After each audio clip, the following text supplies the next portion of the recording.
آپ احباب کے سامنے سورہ بقرہ آیت نمبر 21-22 تلاوت کی ہے۔ ذخیرہ احادیث مبارکہ میں سے صحیح البخاری سے ایک حدیث کی تلاوت کی ہے۔ اللہ رب العالمین سے دعا گو ہوں کہ اللہ رب العالمین مجھے حق سچ کہنے کی توفیق عطا فرمائے، ہم سب کو اس پر عمل کرنے کی توفیق عطا فرمائے۔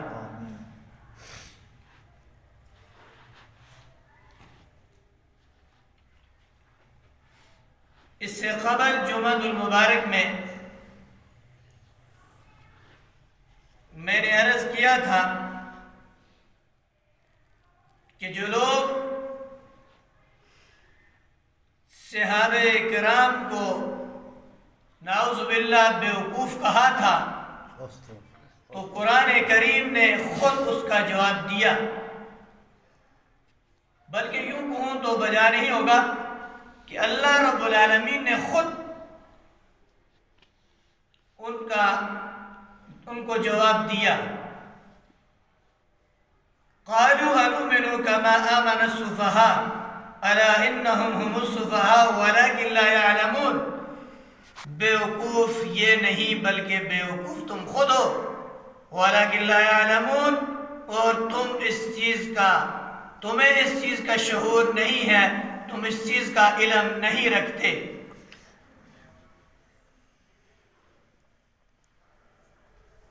آج بھی یہ آیت 21 اور 22 سورہ بقرہ کی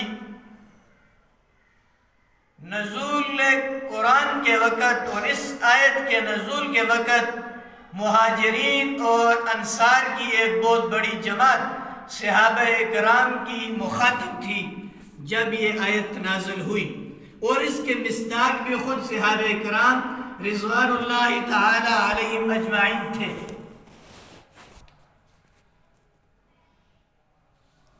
اسی طرح فرمایا احب الاعمال الی اللہ ادومها وان قل، کہ اللہ کے ہاں پسندیدہ عمل وہ ہے جو بے شک مقدار کے لحاظ سے کم ہو لیکن ہو دوام، دائمی ہو، ہمیشہ ہو۔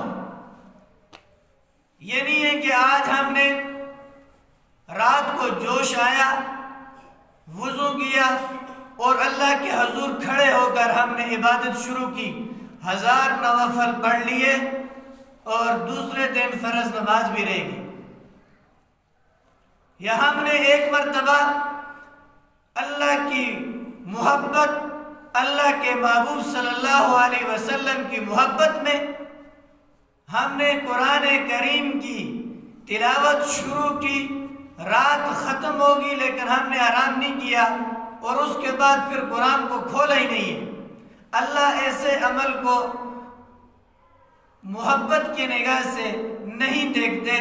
اللہ کے ہاں محبت والا عمل، محبوب عمل کون سا ہے؟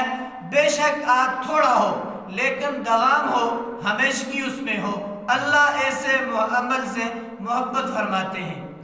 مثال کے طور پر ایک بندے نے الحمدللہ رب العالمین سے لے کر وَلَا الضَّالِّينَ تک پڑھا، اور دوسرے دن سورہ بقرہ کو شروع کیا، ایک رکوع پڑھا، تیسرے دن پھر دوسرا رکوع پڑھا، اس طرح وہ تھوڑا تھوڑا کر کے پڑھتا رہا۔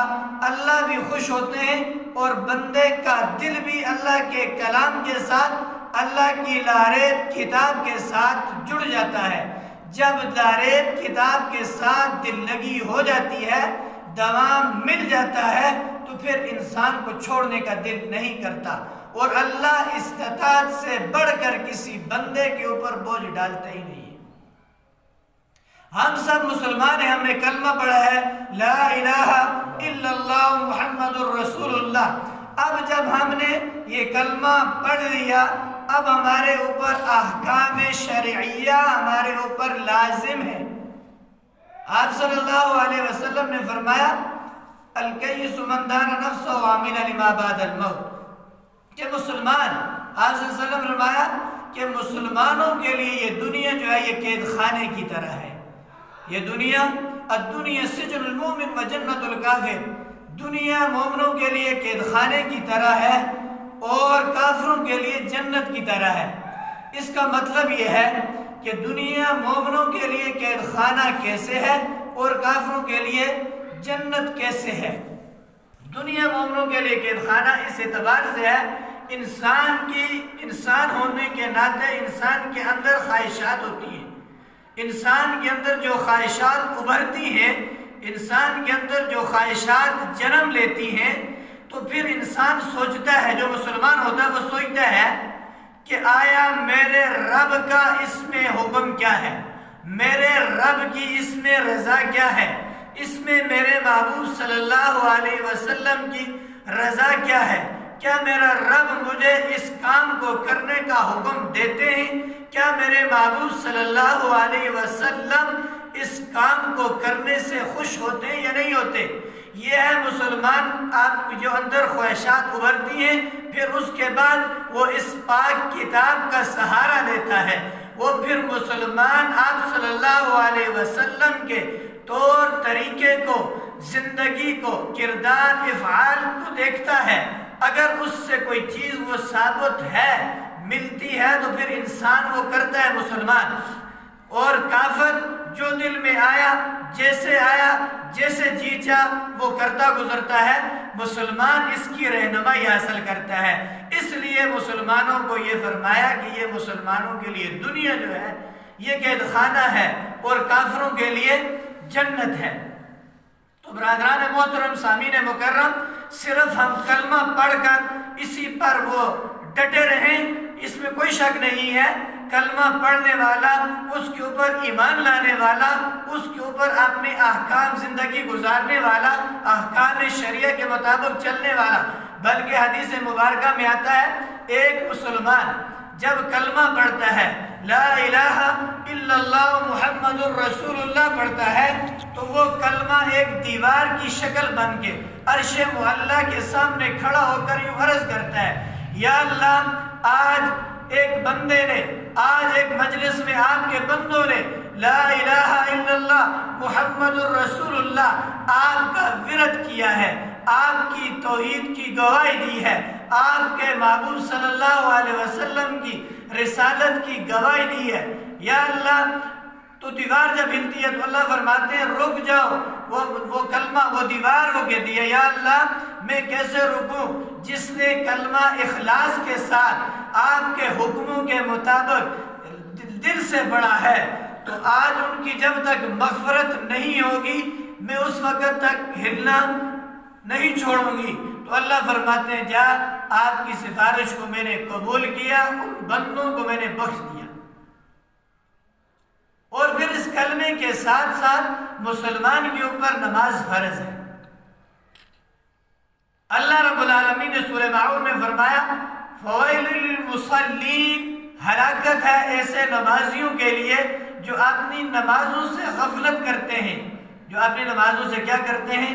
غفلت کرتے ہیں۔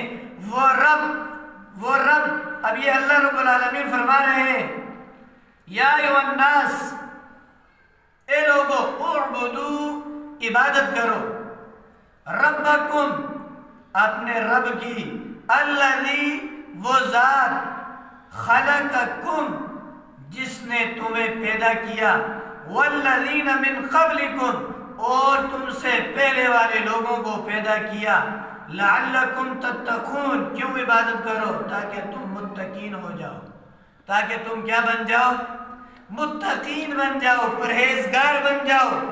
گناہ، جب انسان 40 دن تکبیر اولیٰ کے ساتھ جماعت کا اہتمام کرتا ہے، نماز کا اہتمام کرتا ہے، تو اس کے دل سے گناہ ختم ہو جاتے ہیں، گناہوں کا مادہ ختم ہو جاتا ہے۔ اب اس کے سامنے وہ لذت گناہوں کی ختم ہو جاتی ہے، اب اس کے سامنے وہ لذت سجدے کی جو ہوتی ہے وہ گناہوں کی طرف جاتا ہی نہیں۔ اس لیے تو اللہ نے فرمایا ان الصلاۃ تنہی عن الفحشاء والمنکر، نماز بے حیائی اور برے کاموں سے روکتی ہے۔ لیکن شرط یہ ہے کہ ہم جو پڑھ رہے ہیں، ہم جو عمل کر رہے ہیں، ہم جو اللہ کا حکم مان رہے ہیں، ہم جو اللہ کے حکم کی تکمیل کر رہے ہیں اس میں ہمیں پتہ بھی ہو کہ ہم پڑھ کیا رہے ہیں. ہم